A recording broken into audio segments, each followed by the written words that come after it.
नमस्कार। जैसा कि आप देख रहे हैं, मेरे साथ मौजूद है एक्स रॉ अधिकारी एन के सूद साहब। सूद साहब, आपका स्वागत है। शुक्रिया पांडे जी, बहुत बहुत आपका। सूद साहब, केजरीवाल तो कल तिहाड़ जेल चले गए, सरेंडर भी कर दिया, लेकिन जाते जाते वो कुछ ऐसा कर गए हैं जिससे कल के दिन जब काउंटिंग चलेगी वोटों की, तो बहुत कुछ बड़ा होने वाला है। एक ऐसा हंगामा हो सकता है जिससे एक एनार्की की सिचुएशन पैदा हो सकती है। असल में केजरीवाल जेल गए उससे पहले उन्होंने कई खुफिया मीटिंग की अपने जो वर्कर्स थे उनके साथ, और अपने पार्टी के जो खास खास जो पीएसी है, उनकी जो कमेटी, उसके मेंबर्स थे। इसमें आतिशी मरलीना, सौरभ भारद्वाज और बाकी बड़े बड़े जो इनके पार्टी के नेता हैं उनके साथ। तो उसमें कुछ प्लान बनाए गए हैं। प्लान ये है कि मतलब सबको अलर्ट रहने को कहा गया है। जहां काउंटिंग बूथ होगा वहां लोग रहेंगे आम आदमी पार्टी के, और अगर आम आदमी पार्टी के फेवर में अगर रिजल्ट आते हैं तो वहां जश्न मनाना है, और अगर आम आदमी पार्टी के खिलाफ जाते हैं तो वहां पर हंगामा खड़ा करना है। और संदीप पाठक को भी जिम्मेदारी दी गई है कि वो व्हाट्सएप कॉल के जरिए लोगों के कांटेक्ट में रहे, लोगों को इकट्ठा करें। इसके साथ ही जो खुफिया रिपोर्ट अमित शाह को सौंपी गई है, उसमें यह भी कहा गया है कि पार्टी के वो कार्यकर्ता, अगर मान लिया जाए पार्टी हारती है तो ऐसा हो सकता है कि कुछ कार्यकर्ता, कुछ नेता बीजेपी में जाने की कोशिश करें। ऐसे लोगों पर निगाह रखने की भी बात कही गई है। और कल भगवंत मान दिल्ली में ही थे और उन पर भी शक है इस बात का कि कहीं वो बीजेपी में ना चले जाए। तो सर, ये सारी सिचुएशन हो रही है। केजरीवाल जेल जाते जाते ये सब काम कर गए हैं, कैसे देखते हैं इसको आप? देखो, शैतान दिमाग है, शैतानी आदमी है, शैतानी उसकी हसरत है, उसी पे काम करता है। लेकिन बात क्या है कि केजरीवाल ने जो मर्जी प्लानिंग की, केजरीवाल को नजर आ गया कि उसकी सपोर्ट नहीं है। आप देख रहे, जब जेल में जा रहा था तो कितने लोग थे उसके पास? 25 से 30 या 40 लोग होंगे, कुछ सिक्योरिटी वाले भी साथ थे। तो केजरीवाल के पास सपोर्ट तो है नहीं, वो पहचान भी चुका है। लेकिन ये है कि हर एक पार्टी का एक एजेंडा है, जितनी पार्टी है अपोजिशन की। केजरीवाल को दिल्ली में कोई सीट मिलने का चांस ही नहीं है, कोई चांस नहीं दिल्ली को के अंदर केजरीवाल को सीट मिलने का। और ये भी कहा जाता है कि पंजाब के अंदर इनको 3 से 4 सीटें मिल सकती है आम आदमी पार्टी को, और 6 से 7 सीटें मिल सकती हैं कांग्रेस को, और बाकी सीटें मिल सकती हैं बीजेपी को। तो इनका जो बेसिकली आप सोचिए कि इनका चांस कोई नहीं है ना दिल्ली में, पंजाब में। और ये जो मर्जी कोशिश कर ले, एजेंसी हमारी तैयार है। ज्यादा बहुमत से आई हुई सरकार है जी। एक बार 70 में से 67 सीट, दूसरी बार 70 में से 62 सीट, 55% से ज्यादा वोट शेयर।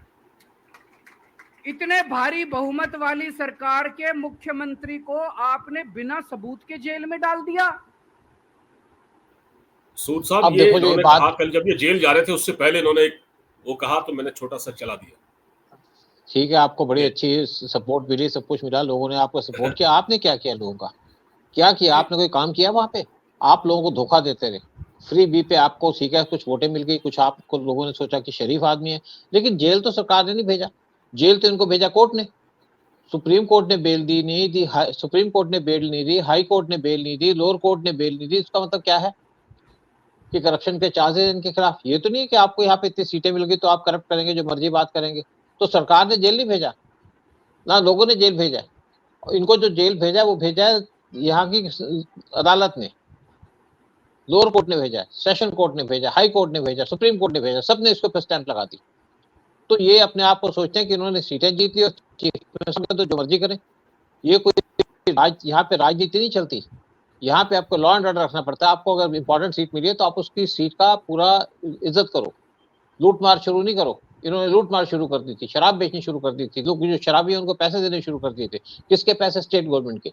आपने फ्री बांटा, बहुत कुछ बांटा, कोई बात नहीं। लेकिन जब आप पैसा दूसरों को देते हैं, गुंडों को देते हैं, तो आपके ऊपर कार्रवाई तो की जाएगी। लेकिन दूसरी बात है कि यहाँ पे अब देखिए जो एग्जिट पोल आए उसमें बीजेपी को पूर्ण बहुमत मिल रहा है। प्रशांत किशोर ने भी कह दिया कि बीजेपी को पूर्ण बहुमत मिलेगा। 350 के आसपास सीटें उन्होंने प्रेडिक्ट की हैं बीजेपी के लिए। और कहा बंगाल के अंदर उनको बहुत सपोर्ट मिलेगी, बीजेपी को सबसे बड़ी पार्टी होगी। इवन मध्य प्रदेश के अंदर एक सीट छोड़ करके सारी सीटें बीजेपी को जाएंगी। तो इसमें, और दिल्ली के अंदर भी कह दिया उन्होंने, सातों की सातों सीटें जाएंगी बीजेपी के पास। तो जब इतनी प्रेडिक्शन किया एग्जिट पोल में, साथ में प्रशांत किशोर ने भी इतना कह दिया है, तो बिल्कुल है बीजेपी जीतेगी। लेकिन क्या है कि अपोजिशन ने मीटिंग की, और पहले कहा कि हम तो कमेंट्स नहीं देंगे उसके ऊपर, जो एग्जिट पोल है हम उनको मानते नहीं है। अब ये इनका दूसरा प्लान क्या है, प्लान बी। अब इनको पता कि रिजल्ट आएंगे तो कहेंगे रिजल्ट भी नहीं मानते, ये सारी पार्टियां कहेंगी, चाहे टीएमसी हो, चाहे कांग्रेस हो, चाहे समाजवादी पार्टी हो, चाहे लालू यादव की पार्टी हो, चाहे आपकी आम आदमी पार्टी हो। तो इन्होंने जो अपना ठीकरा है वो इन्होंने ठीकरा फोड़ना है आपके जो आपकी मशीनें हैं हाँ ईवीएम पर, ईवीएम पे फोड़ना है, वो सब जानते हैं। और इनको भी ड्रामा करना है, क्योंकि अब देखिए एक ये इंसल्ट कर रहे हैं यहाँ की डेमोक्रेसी की, इंसल्ट कर रहे हैं इंडिया के लोगों की, क्योंकि इनको लोगों ने वोटें नहीं दी। वोट इसलिए नहीं दी, या वोट इसलिए इनको नहीं दी कि इन्होंने राम मंदिर का इंसल्ट किया, इन्होंने हमारी फौज का इंसल्ट किया, इन्होंने कश्मीर के अंदर पीस आई तो उसके ऊपर भी मजाक उड़ाया इंडिया का, इन्होंने काम कुछ भी किया अपनी बात में कोई काम नहीं किया। और यहाँ पे जब काम किए गए गवर्नमेंट के द्वारा तो इन्होंने उसको अपोज किया। ये मोदी को गाली देते देते देश को गाली देने लग गए और हिंदुओं को गाली देने लग गए पर्टिकुलरली। तो ये फिर सोचते हैं कि हिंदू के इनको वोट देंगे। कुछ बेवकूफ बैठे हमारी कंट्री के अंदर जिनको नहीं समझ में आती, उसकी बात नहीं मैं कर रहा। जनरली जो पब्लिक है जो इनको गालियां जिनको दे रहे हैं ये, वो इनको क्यों वोट देंगे। देखिए जो आपके आंध्र प्रदेश में जो चीफ मिनिस्टर है, उन्होंने अपनी स्टेट के अंदर काम नहीं किया, पैसे बांटे। तो लोग कहते हैं कि आपने पैसे बांटे, आप काम करते, सड़कें बनाते, वो तो किया नहीं, तो इसलिए वहां पे वो हार रहे हैं। ये जो सब लोग हार रहे हैं इलेक्शन के अंदर, सिर्फ ये मुस्लिम वोटों को अपीस करने के लिए काम कर रहे थे, बेवकूफ लोगों को सपोर्ट कर रहे, उनकी सपोर्ट मांग रहे थे। काम के ऊपर किसी ने भी वोट नहीं मांगी। काम के अगर ऊपर वोट मांगी तो वो मांगी बीजेपी ने, मोदी ने। ये जरूर है कि बीजेपी के बहुत से जो एमपी से जो इलेक्शन लड़ रहे थे वो बाहर नहीं आए और सिर्फ मोदी के चक्कर में बैठे थे। दिल्ली में 7 में से 6 एमपी तो अपनी एरिया के अंदर निकले भी नहीं, सिर्फ अपने वो इलेक्शन के लिए पिटीशन फाइल करने गए थे। उसके बाद किसी की शक्ल नहीं देखी किसी ने दिल्ली के अंदर, ना कांग्रेस का ना आम आदमी पार्टी का कोई नहीं निकला, लेकिन सिर्फ मनोज तिवारी और उनके जो अपोजिट खड़े थे कन्हैया कुमार, वो निकले अपनी कॉन्स्टिट्यूएंसीज के अंदर। और यही हाल पूरे इंडिया के अंदर है। ज्यादातर जगह में जो कैंपेनिंग की गई वो की गई मोदी के द्वारा, अमित शाह के द्वारा, नड्डा के द्वारा और साथ में आप योगी के द्वारा। और जो बाकी इनके ज्यादातर एमपीज हैं उन्होंने कैंपेन नहीं किया, और मैं सोचता हूँ कि शायद पीएम मोदी उस पर नजर भी रखे होंगे। और बीजेपी का अगर थोड़ा सा भी नुकसान होता है तो उसके लिए जो मेन आदमी रिस्पॉन्सिबल है वो है अमित मालविया, जिसको इन्होंने आईटी सेल का इंचार्ज बना के रखा है। और जो आदमी कोई काम नहीं करता, जो आदमी सिर्फ बेवकूफ बना रहा है गवर्नमेंट को और पैसे खा रहा है अपनी जेब में डाल रहा है, इसका आईटी सेल जहाँ पे 400 आदमी काम करते हैं। बहुत से लोगों के पास, हमने पहले भी कह दिया, उनको ना लैपटॉप चलाना आता है, ना उनको मोबाइल के ऊपर कोई काम करना आता है। वो सिर्फ बैठे बैठे वह तमाशा देख रहे हैं, खा पी रहे हैं। और कुछ लोग तो इनके रिश्तेदार हैं इसलिए उनको रखा गया है। अगर यहाँ पे कोई एंटी बीजेपी कैंपेन हुआ है तो वो यूट्यूबर्स ने किया है। और यूट्यूबर्स कौन से हैं? जो एंटी नेशनल है या एंटी बीजेपी है उन्होंने किया है, जिसको सपोर्ट करती है आम आदमी पार्टी या जिसको कांग्रेस सपोर्ट करती है। आम आदमी पार्टी ने सिर्फ जो यूट्यूबर्स हैं उनको पैसे दिए। जैसे आप राठी की बात करते हैं, कौन सा राठी है वो, इनको पैसे देते हैं ध्रुव राठी को। लेकिन अगर जो बीजेपी का आईटी सेल है उसको देखना चाहिए, आइडेंटिफाई करना चाहिए कौन कौन से यूट्यूबर्स हैं जो गवर्नमेंट को सपोर्ट करते हैं। उनको आप फंड मत दीजिए, कम से कम उनके वीडियोस को तो प्रमोट कीजिए, वो भी नहीं किया। और सारा का सारा जो ठीकरा जो बीजेपी को लॉस होगा, अगर बीजेपी 400 नहीं पहुंचती तो सारा का सारा ठीकरा जो फोड़ा जाएगा वो फोड़ना चाहिए अमित मालविया के ऊपर।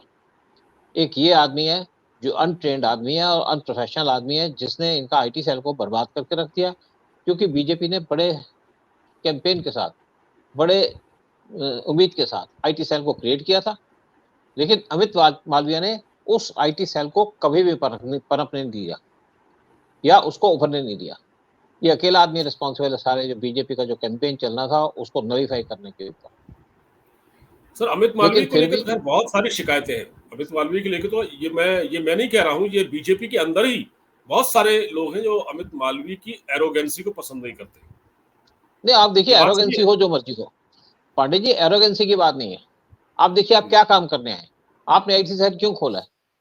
इसीलिए खोला है ना कि आईटी सेल के अंदर काम किया जाए, प्रमोशन किया जाए बीजेपी को, और दूसरी जो पार्टी है उनको अपोज किया जाए। आप कम से कम अपने यूट्यूबर्स जो हैं जो आपको गवर्नमेंट को सपोर्ट करते हैं उनको वीडियोस तो प्रमोट करो।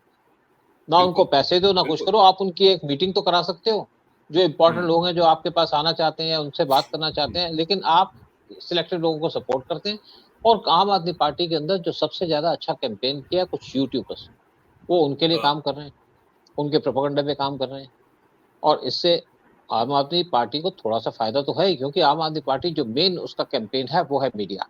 क्योंकि केजरीवाल ने हजारों करोड़ रुपए खर्च दिए मीडिया के ऊपर अपने आप को प्रोजेक्ट करने के लिए, इसीलिए कोई मीडिया केजरीवाल को अपोज नहीं करता या उससे क्वेश्चन नहीं पूछता, क्योंकि उनको ऐड देते हैं। और इस फील्ड के अंदर बीजेपी फेल है। मैं ये नहीं कहता कि ये काम मोदी का है या अमित शाह का, ये तो पूरे बीजेपी की पार्टी का है।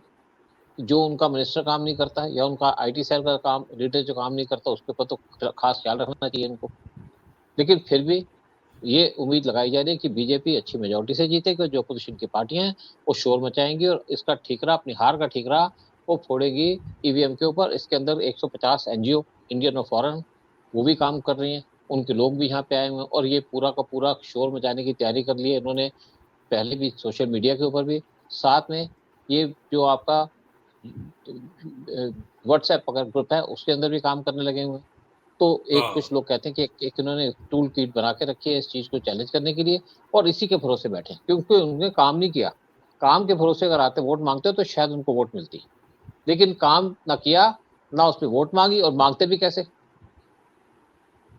सर, ये जो इन्होंने जो कल मीटिंग की है ना आम आदमी पार्टी के लोगों ने, मतलब केजरीवाल ने जेल जाने से पहले जो मीटिंग की है, उसमें बड़ी मतलब प्लान बनाए गए हैं, कैसे कैसे क्या क्या करना है आपको। इसमें सौरभ भारद्वाज और आतिशी मरलीना को ये जिम्मेदारी दी गई है कि लेफ्टिनेंट गवर्नर के साथ आप अपनी जो झगड़ा वगैरह आपका चलता है ना, आपकी जो टसलबाजी चलती है उसको कायम रखें, जिससे क्या होगा, हम ये कह पाएंगे कि भारत में लोकतंत्र नहीं है, तानाशाही है।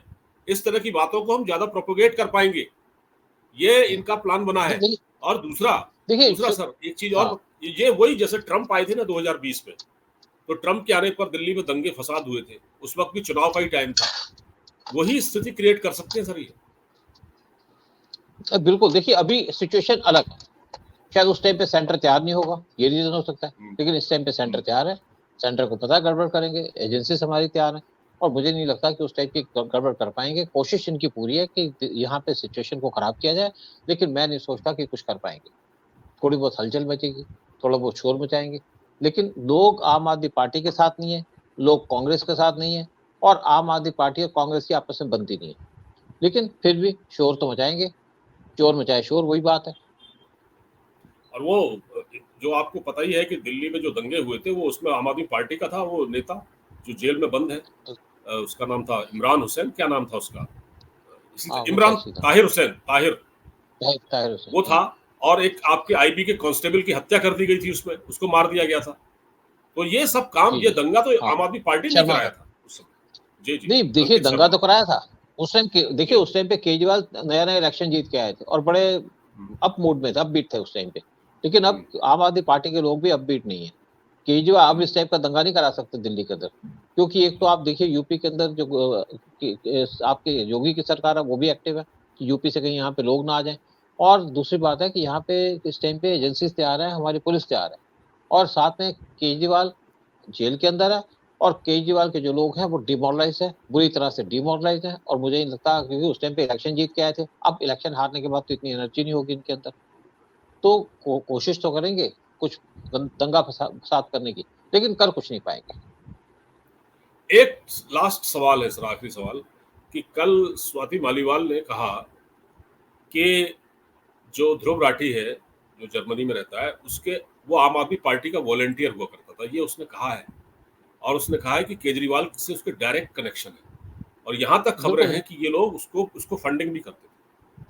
देखिए पांडे जी, बहुत से पार्टीज जो है वो यूट्यूबर्स या इंपॉर्टेंट लोगों को फंडिंग करती हैं, बीजेपी को छोड़ करके। बीजेपी कोई फंडिंग नहीं करती, इनका आईटी सेल कोई फंडिंग नहीं करता। अगर इनको पैसे मिलते हैं फंडिंग करने के तो जेब में डाल लेते हैं। ये अमित मालविया के ऊपर चार्ज लगाया जा रहा है। अगर ये अपने जो सपोर्टर थे उनको फंडिंग ना करें, कम से कम उनके वीडियोस को तो प्रमोट करें, वो भी नहीं करते। इनके पास बहुत बड़ा सेल पड़ा हुआ है, 400 का सेल का बड़ा शोर मचाया था इन्होंने, पूरी बिल्डिंग बनी हुई है जहाँ पे 400 के लोग बैठे हुए हैं। लेकिन काम कुछ नहीं करते वो। और बीजेपी को इसको रिव्यू करना चाहिए, अमित मालविया को धक्के मार के बाहर निकालना चाहिए, किसी कैपेबल आदमी जो आईटी को डील करता है उसको यहाँ पे बिठाना चाहिए, और जो ऐसा काम कर सके उसी को रखना चाहिए। अनएक्सपीरियंस, अननॉलेजेबल और अब मैं क्या कहूँ इसका अन के ऊपर, बेसिकली जो इंटरेस्टेड ना हो काम करने में उसको काम नहीं देना चाहिए, सिर्फ पैसा कमाने के लिए किसी को आईटी सेल का इंचार्ज बना दिया। ये बात कहाँ तक ठीक है? इसीलिए तो बीजेपी को नुकसान होता है कई बार, इसीलिए बीजेपी पिछले कुछ इलेक्शन हारी है जी। लेकिन यही उम्मीद करते हैं कि बीजेपी अपनी गलतियों से सीखेगी। तो आपको क्या लगता है सर, ये आप तो क्योंकि एजेंसी से जुड़े हुए रहे हैं लंबे समय तक, आप ये बताइए कि जो कल जो एग्जिट पोल के बाद का एग्जिट पोल तो देखा हो चुका, अब कल जो सुबह काउंटिंग शुरू होगी 3 बजे के पास आते आते कई चीजें क्लियर होने लगेंगी, तो उसमें आपको कोई लगता है कि कोई ऐसा प्रोटेस्ट देखने को मिलेगा या कुछ ये कुछ कर देखिए पाएंगे? प्रोटेस्ट तो करेंगे क्योंकि इनके पास कोई और चारा नहीं है। ईवीएम पे ठीकरा फोड़ेंगे, ये तो अमित शाह भी कह चुके हैं, सबको पता है, क्योंकि बीजेपी यहाँ पे असली बहुत लैंडस्लाइड विक्ट्री करने वाली है। 350 से लेके 370 सीटें आएंगी, जो इनका अलायंस है, एनडीए का अलायंस, हो सकता है ज्यादा भी आ जाए। और यही बात की है आपके प्रशांत किशोर ने कि बीजेपी 350 से लेकर के 370 सीटें ले सकती है उनके, और उनकी भविष्यवाणी के अंदर बहुत ज्यादा पावर है, बहुत सोच समझ के काम करते हैं। बीजेपी कहीं भी इलेक्शन हारी है तो उसके साथ जो अपोजिशन पार्टी के साथ जो आदमी खड़ा था, एडवाइजर खड़ा था, वो खड़ा था प्रशांत किशोर। मैं नहीं कहता कि प्रशांत किशोर हर एक इलेक्शन जीता होगा जिसके साथ वो खड़ा होगा, लेकिन प्रशांत किशोर डीप नॉलेज रखते हैं सब्जेक्ट की, डीप तरीके से काम करते हैं, और उनकी जो असेसमेंट है उसमें बहुत ज्यादा वेट है। और जो मर्जी अपोजिशन पार्टी के इस टाइम पे लोग कहें, कांग्रेस के कहें या समाजवादी पार्टी के कहें, इनके प्रवक्ता भी यूजलेस है। जो आदमी आप देखिए टीवी में आ कहेगा कि हम 80 में से 79 सीटें जीत जाएंगे यूपी के अंदर, कम से कम अकल की बात तो करो। ऐसा है कि आपको पब्लिक को फेस करना है, लेकिन ये बोलते हैं उल्टा सीधा।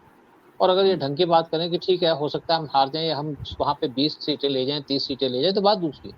अगर वो ये कहते हैं कि हम 80 में से 79 सीट ले जाएंगे, तो आप समझते हैं कि क्या बात करेंगे, क्या कर सकते हैं। तो ये अपनी पोजीशन खराब करते हैं।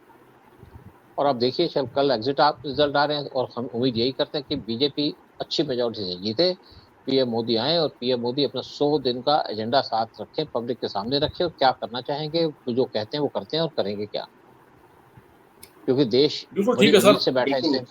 हाँ बिल्कुल बिल्कुल। और ये आज तो एक नई खबर मैंने सुनी कि अब चीन के अखबार ग्लोबल टाइम्स ने भी मान लिया है कि प्रधानमंत्री मोदी ही सत्ता में आ रहे हैं, और उन्होंने कहा है कि भारत के साथ हम मिलकर काम करना चाहेंगे। मोदी एक मतलब पॉजिटिव अप्रोच रखें, ये भी उन्होंने कहा है कि हमको ऐसा दुश्मन के तौर पर न देखें।